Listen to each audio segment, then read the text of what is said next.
नमस्कार दोस्तों, हम सबने लाइफ में एक प्रॉब्लम ज़रूर फेस की है और वो है लॉन्ग टर्म मेमोरी प्रॉब्लम।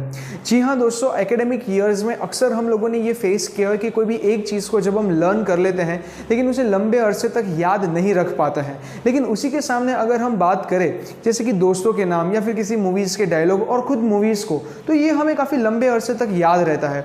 अब ऐसा क्यों, क्या है आखिर इसके पीछे का साइंस ऑफ थिंकिंग, इसी चीज़ के बारे में मैं आपसे बात करने वाला हूँ इस वीडियो के अंदर। इस वीडियो में आपसे ज़्यादातर तौर पे बात करने वाला हूँ पावर ऑफ विजुअलाइजेशन, यानी कि किस तरह से आप विजुअलाइजेशन की मदद से लंबे अरसे तक सारी चीज़ों को अच्छे तरीके से याद रख सकते हो। क्योंकि दुनिया में 65% ऑफ लोग जो हैं वो आज भी विजुअल लर्नर्स हैं और बाकी लोग भी विजुअल्स को ज़्यादातर तौर पे यूज़ करते हैं। इस वीडियो में मैं आपसे और भी कई सारी ऐसी रिसर्च एंड प्रोफेशनल मेथड्स का यूज़ करने वाला हूं, जैसे कि science of thinking, fact on thinking, या फिर research done by the Stanford University Robert E Horn and research done by Lyell Burmark के बारे में, और साथ ही में वार्क टेक्निक के बारे में। तो नमस्कार दोस्तों, मैं हूं मीत उपाध्याय, आप सभी का स्वागत है आत्मनिर्भर चैनल मैनेज बाय पीएमसीआई में। दोस्तों, दुनिया में 4 टेक्निक से लर्न करने वाले लोग हैं जिसे हम लोग कहते हैं वार्क टेक्निक। वार्क stands for visuals, auditory, reading and writing, and के फॉर काइनेस्थेटिक। दुनिया में सारे के सारे लोग इन 4 टेक्निक्स को यूज़ करके ही सारी चीज़ों को लर्न करते हैं। लेकिन इसमें से जैसे मैंने बताया 65% लर्नर्स जो हैं वो आज भी विजुअल लर्नर्स हैं। इस चीज़ को प्रूव करने के लिए मैं एक छोटा सा एग्जाम्पल आप लोगों को देना चाहूँगा। जैसे आप लोगों को अगर मैं ये कहूँ कि draw a shape with 4 equal sides having 4 vertices, 4 angles, 2 equal diagonals, तो आप लोग थोड़ी देर के लिए सोच रहे होंगे कि ये कौन सी चीज़ मैंने कही। लेकिन इसी की जगह पे अब अगर मैं आप लोगों को ये स्क्रीन पे जो स्क्वायर दिख रहा है अगर वो दिखा देता तो दोनों में इंटरप्रिटेशन में क्या फ़र्क आया। पहले वाले में आपका दिमाग वो सारी चीज़ें विजुलाइज करने लगा जो उन टेक्स्ट में लिखा हुआ था, यानी कि टेक्स्ट के अंदर वो सारी चीज़ों को आप इंटरप्रेट कर रहे थे, जिसमें काफ़ी देर से लग गई। लेकिन एक इमेज दिखाने से वो आपके लिए काफ़ी आसान हो गया, यानी कि एक इमेज ने आपका काम काफ़ी आसान कर दिया। इसी को हम कहते हैं पावर ऑफ विजुअलाइजेशन। अब इस चीज़ को ज़्यादा प्रूव करने के लिए मैं बताना चाहूँगा कि आखिर डॉक्टर लेयल बर्मार्क इस थियरी को कैसे इंटरप्रेट करते हैं। Lael Baumach says that according to the theory, words having remembering capacity of a short term, just 7 bits, and the visuals have a memory of a long terms. One can remember only 10 to 20% of information when written or oral after 3 to 4 days. But if same is done in visuals, it can be up to 65%. इसका मतलब यह है दोस्तों कि जब आप कोई word को सुनते हो तो उसके अंदर आपके दिमाग में सिर्फ 7 बिट्स की मेमोरी क्रिएट होती है। लेकिन इसी के सामने अगर सेम चीज़ आप विजुअल्स के फॉर्मेट में देखें तो वो 80 से 85% तक का बिट्स उसके अंदर जनरेट होता है, जो आपका लॉन्ग टर्म मेमोरी के लिए बहुत ही बेटर वर्क करता है। इसी के साथ साथ यहाँ पर यह भी कहा गया है कि कोई भी वर्ड्स रिटन फॉर्मेट में या तो रीडिंग के फॉर्मेट में अगर आप करते हैं तो उसके अंदर सिर्फ 3 to 4 डेज ही उसकी मेमोरी जनरेट होगी, यानी 3-4 दिन के बाद आप इसे भूल जाएंगे, यानी कि 10 to 20% ऑफ मेमोरी जनरेट होगी। लेकिन विजुअल्स में ये काफ़ी लॉन्ग टर्म होगा। तो ये था लेयल बर्मार्क की थियरी। अब आगे बात करते हैं हम लोग रॉबर्ट आर हॉर्न की थियरी कि आखिर वो क्या कहती है।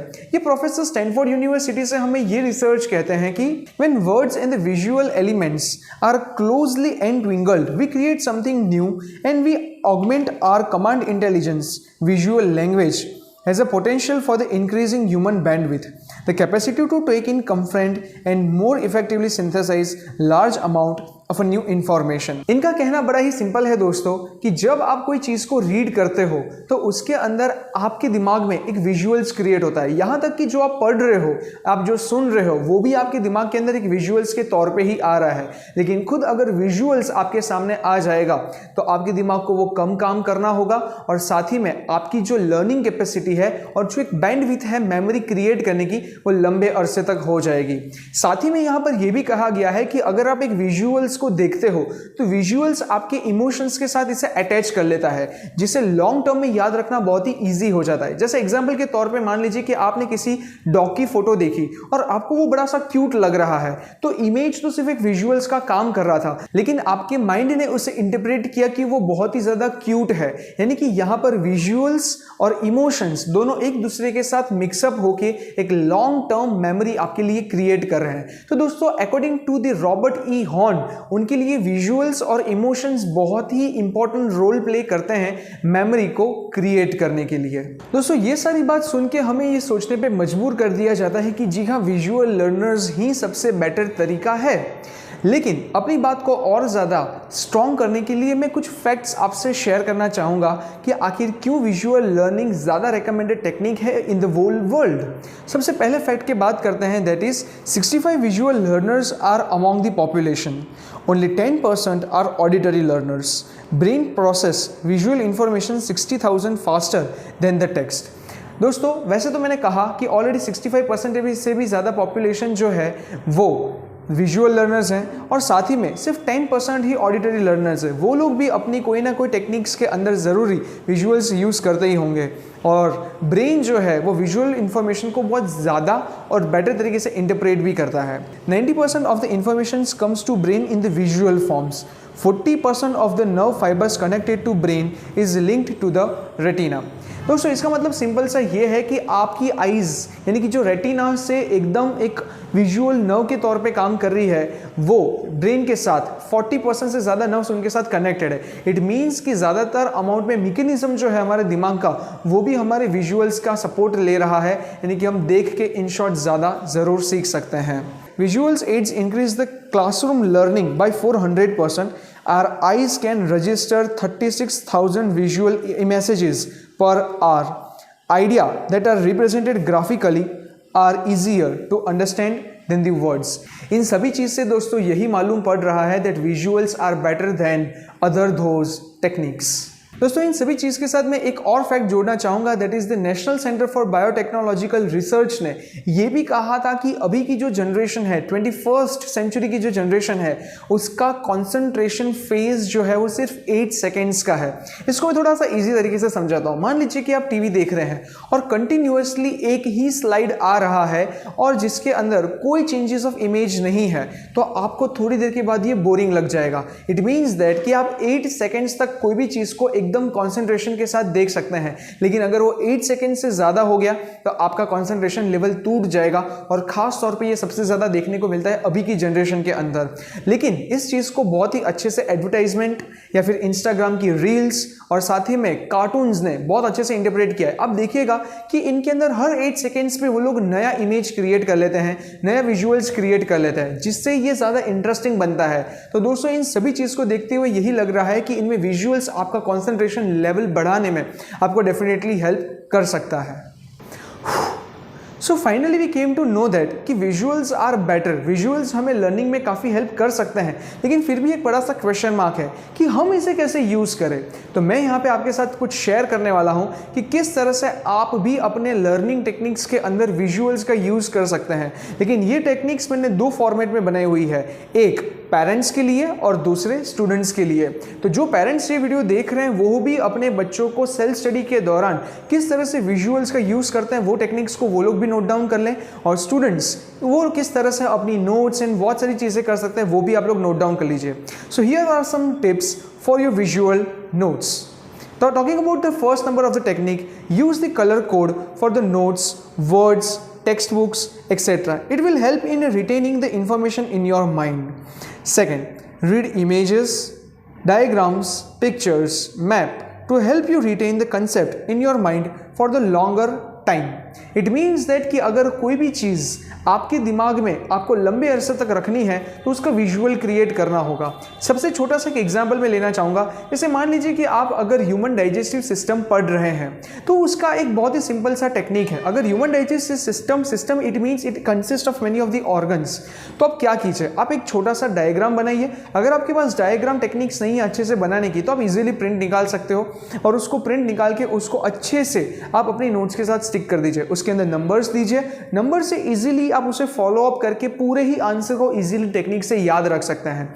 दूसरा एक तरीका हो सकता है दोस्तों माइंड मैप्स या फिर क्रिएटिंग अ स्टोरीज।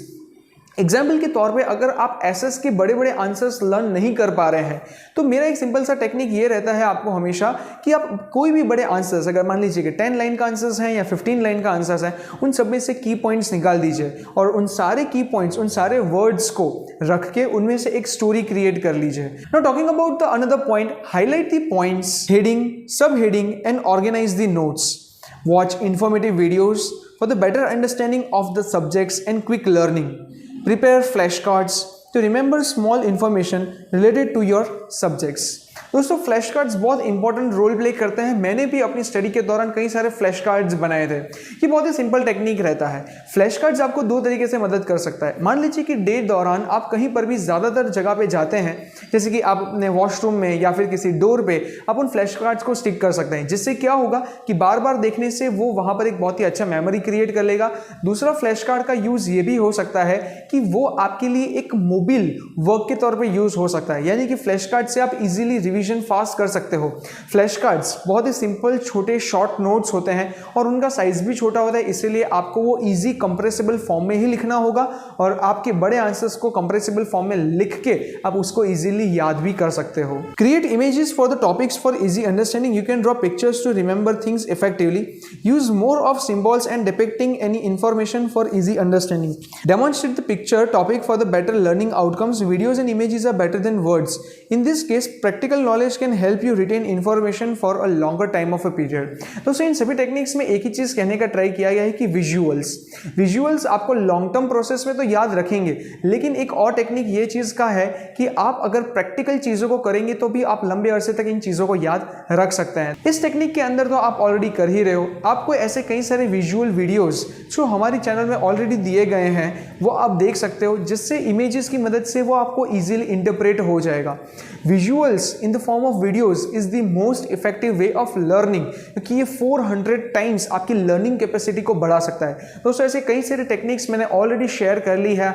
आप वीडियो को पॉज करके वहां पे आराम से सारे टेक्निक्स का स्क्रीनशॉट ले सकते हो या नोट डाउन कर सकते हो और इसे यूज करके कमेंट सेक्शन में आप मुझे जरूर बता सकते हो। अब बात करते हैं कि ऐसी कौन सी टेक्निक्स हैं जो पेरेंट्स भी यूज कर सकते हैं। तो पेरेंट्स के लिए कुछ टेक्निक्स की टिप्स अब ये है। तो सबसे पहला है use as much as more images, graphics and videos for explaining a particular topic. यानी कि अगर आप अपने बच्चों को कोई भी चीज़ एक्सप्लेन कर रहे हो तो हो सकता है कि उसमें गूगल की हेल्प लेके आप उसके अंदर कई सारी इमेजेस डाल के उन्हें दिखा सकते हो। Talking about the point number 2, demonstrate subject for example maths with the sketchbook blocks, cubes etcetera. जो सब्जेक्ट्स प्रैक्टिकल हैं, यानी कि जिसके अंदर ऐसा विजुअलाइजेशन थोड़ा सा टफ हो सकता है, जैसे कि मैथ्स, तो आप इसके अंदर स्केचबुक का और कई सारी दूसरी चीज़ों का यूज़ करके प्रैक्टिकल एग्जाम्पल्स दे के तो यहाँ पर ये ईजी वे बनाया जा सकता है। तो अगर आप एडिशन या सब्ट्रैक्शन सिखाना चाहते हैं तो उसके अंदर सिर्फ 2+2 या 3+2 मत सिखाइए। उन्हें इंटरेस्टिंग बनाने के लिए आप ऑब्जेक्ट्स का यूज़ कर सकते हैं। जैसे एग्जाम्पल के तौर पर आपने 3 बॉल्स या 3 पोटैटोज लेकर दूसरे 2 पोटैटोज को मिक्सअप करके उन्हें सिखाया, तो ये बहुत ही अच्छा मेमोरी क्रिएट कर लेगा आपके बच्चों के दिमाग में। Talking about the third technique, participate with your children in learning activities. Be a partner in a learning with your kid. It means कि जब आपका बच्चा कुछ सीख रहा है तो उसका हमेशा आप पार्टनर बनिए और उसे इजीली हर स्टेप पे मदद कीजिए। Fourth, storytelling your children can and give them time for visualizing the scene to understand the situation well. Use your hands and expressions to enact the scene. दोस्तों प्री स्कूल कंसेप्ट में और Montessori methods में इसे बहुत ज़्यादा use किया जाता है कि जहाँ पर बच्चों को विजुअलाइजेशन सिखाया जाता है तो उन्हें कोई भी स्टोरी के अंदर फ्लैश कार्ड्स या तो पॉपअप्स या तो हैंड शॉक्स की मदद से कैरेक्टर्स बिल्डअप करके उन्हें सारी चीज़ें एक्सप्लेन की जाती है। तो उसी टेक्निक्स का यूज़ पेरेंट्स भी कर सकते हैं और अपने बच्चों का जो विजुअलाइजेशन है उसे और ज़्यादा इंटरेस्टिंग बना सकते हैं। दोस्तों इस टाइप के और भी कई सारी टेक्निक्स मैंने शेयर की हुई है। वीडियो को पॉज कीजिए और इसे नोट डाउन कर लीजिए। सो आई होप दोस्तों आप लोगों को ये सारी ही टिप्स बहुत ही अच्छी तरीके से समझ आ गई होगी। लेकिन इन सबके बावजूद एक छोटा सा कंट्रोवर्सी है पूरे ही वर्ल्ड के अंदर, क्योंकि सारे के सारे साइकोलॉजिस्ट और यही मान रहे हैं कि ऐसा कोई लर्निंग टेक्निक होता ही नहीं है। क्या बात कर रहे हैं, मतलब कि विजुअल नाम का कोई टेक्निक है ही नहीं। जी हाँ दोस्तों, जो मैंने वार्क टेक्निक का आपको रेकमेंड किया वो न्यूजीलैंड के एक एजुकेशनल सुपरवाइजर द्वारा दी गई थी, लेकिन जब साइकोलॉजिस्ट ने और फिलोसोफर्स ने इसे स्टडी किया तो उन्होंने माना कि नहीं, कोई टाइप का लर्निंग टेक्निक होता ही नहीं है। इट मीन्स दैट ना तो हम विजुअल लर्नर्स हैं ना तो हम ऑडिटरी लर्नर्स हैं। एक तरह से मुझे भी ये टेक्निक सही लग रहा है, क्योंकि कुछ चीज़ें ऐसी हैं कि जिसके विजुअल्स कभी क्रिएट हो ही नहीं सकते हैं। जैसे एग्जाम्पल के तौर पे अगर हम म्यूज़िक की बात करें तो म्यूज़िक अगर कोई बज रहा है तो हमें उसे विजुअल्स नहीं मिल सकते हैं। हालांकि ये बात अलग है कि म्यूजिशियंस उस लैंग्वेज का यूज़ करते हैं उसे प्ले करने के लिए और कम्युनिकेशन करने के लिए, लेकिन अगर एक आम इंसान अगर उस विजुअल्स को देख ले तो उसे म्यूज़िक से और उन विजुअल से कोई लेना देना नहीं होगा। तो इन सब से यही चीज़ निकलती है कि हम सब लोग मल्टीपल टेक्निक्स का यूज़ करते हैं चीज़ों को लर्न करने के लिए, और हमें ये एक्चुअली करना ही चाहिए, क्योंकि विजुअल्स नो डाउट हमारी चीज़ों को expand and beyond the boundary ले जाता है। लेकिन कुछ चीज़ें ऐसी भी हैं कि जो हमें हमारी ऑडिटरी नर्व को एक्सपांड करना होगा, हमारे दिमाग के ऑडिटरी सिग्नल्स को एक्सपांड करना होगा, ताकि हम ऑडिटरी चीज़ों से भी कई सारी चीज़ें सीख पाए। विजुअल्स इज 80%, बट बाकी टेक्निक्स जो हैं वो भी प्रोपोर्शनेटली काम तो करती ही है दोस्तों। तो इसीलिए दोस्तों यहाँ पर मल्टीपल टेक्निक्स का यूज करना बहुत ही जरूरी है, लेकिन इन सब में से अगेन विजुअल्स हमेशा आपके लिए बेटर वर्क करेंगे, बट साथ में दूसरों को भी आपको साथ लेके चलना है। सो आई होप दोस्तों आपको ये वीडियो पसंद आया होगा। बहुत ज्यादा रिसर्च एंड मेहनत से ये वीडियोस बनते हैं, इसकी स्क्रिप्टिंग वगैरह डिजाइन होती है। आपको ये वीडियो कैसा लगा हमें कमेंट सेक्शन में कमेंट करके जरूर बताइए। अगर वीडियो अच्छा लगा हो तो इसे फ्रेंड्स एंड फैमिली मेंबर्स में शेयर करना बिल्कुल ही मत भूलिएगा। ऐसे अपकमिंग वीडियोस के लिए हमारे चैनल को सब्सक्राइब कीजिए, बेल आइकन को हिट कीजिए और लाइक तो जरूर कीजिएगा दोस्तों। आप अपने सजेशंस हमें हमारे सोशल मीडिया प्लेटफॉर्म फेसबुक और इंस्टाग्राम पर भी भेज सकते हैं। Thank you so much guys for watching this video and giving your time. जय हिंद, जय भारत।